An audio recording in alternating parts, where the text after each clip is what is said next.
নমস্কার, আমি রমা রান্নাঘর থেকে বলছি। আজকে আপনাদের কাছে যে রেসিপিটা নিয়ে আসছি সেটা হচ্ছে আনারসের আচার। এই আনারসের আচারটা আমি কিভাবে করছি সেটা আপনারা দেখতে থাকুন। আমি এখন স্টার্ট করছি। গ্যাসটা ধরালাম। আগের থেকে আমি আনারসটা কুচিয়ে আমি আপনার প্রেসার কুকারে একটু সেদ্ধ করে নিয়েছি, যাতে আনারসটা একটু নরম হয় নুন হলুদ দিয়ে। এবার আমি অল্প এখানে সর্ষের তেল দিয়ে শুকনো লঙ্কা, তেজপাতা আর সর্ষে ফোড়ন দিয়ে রেখেছিলাম, সেটা এখন এখানে আমি কি গ্যাসের মধ্যে বসিয়ে দিয়েছি। আমি এটা পুরো এর মধ্যে ঢেলে দিলাম।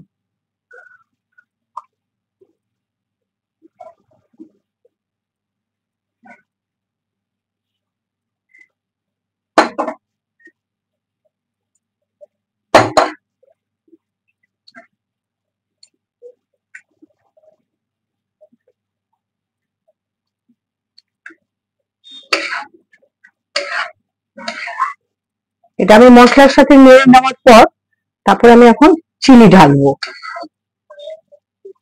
একটু ফুটলে পরে আমি এটার মধ্যে চিনি ঢেলে দেবো।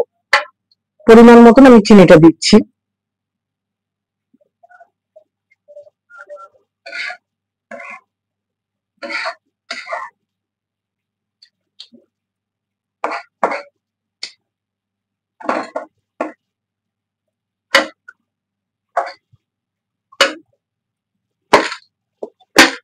এখানে আমি 250 মতন আমাকে চিনি দিতে হবে। চিনিটা আমি এখন দিলাম, দিয়ে নেড়ে চেড়ে মিনিট খানেক এটাকে একটু ঢাকা দিয়ে রাখবো, যাতে চিনিটা গলে যায়।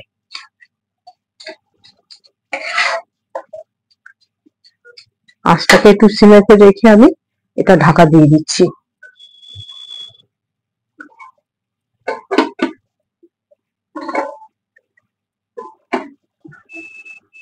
এখন আমি এটাকে খুলে দেখছি,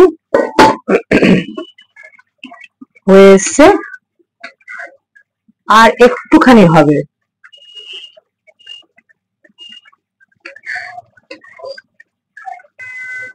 এখন ঢাকনাটা আমি খুলছি, এটা হয়ে গেছে। আমি এর মধ্যে একটু কাজু আর কিশমিশ দিয়ে দিচ্ছি। গ্যাসটাকে আমি বন্ধ করে দিলাম।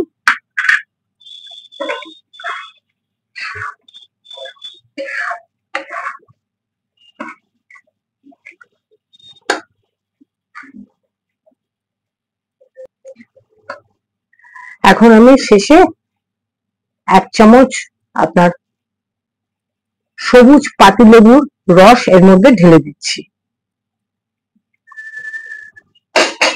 রান্না আমার এখানেই শেষ। এটা ঠান্ডা হলে পরে আপনি কাচের বয়ামের মধ্যে আপনারা ফ্রিজের মধ্যে রেখে দেবেন এবং 1 বছর আপনার মনের আনন্দে খেতে পারবেন। আজকে আমি এই যে রান্নাটা করলাম, এই রান্নাটা আপনারা করে খেয়ে দেখবেন কেমন লেগেছে, কমেন্টে জানাবেন এবং আমাকে সাবস্ক্রাইব করবেন, লাইক করবেন, শেয়ার করবেন। ধন্যবাদ।